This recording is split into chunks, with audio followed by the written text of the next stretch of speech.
Dobar dan, ja sam najbolju domaćicu. Pripremim banana bread za moju prijatelju i njenu decu. Vidite ovo recept. Bonjour ljudi. Dve banane, crni je bolji.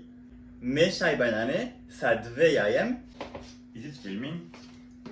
Da. Dve jaje. Ok. Fuj. Mešaj dobro, a? Je važno. Zaboravio sam, imam ovaj mašinu. Vanilin šećer, zato što je super. Mešać. Miris je odličan. Malo mleko. Šećer. Ups. Vanila ekstrakt. Ne znam kako se kaže.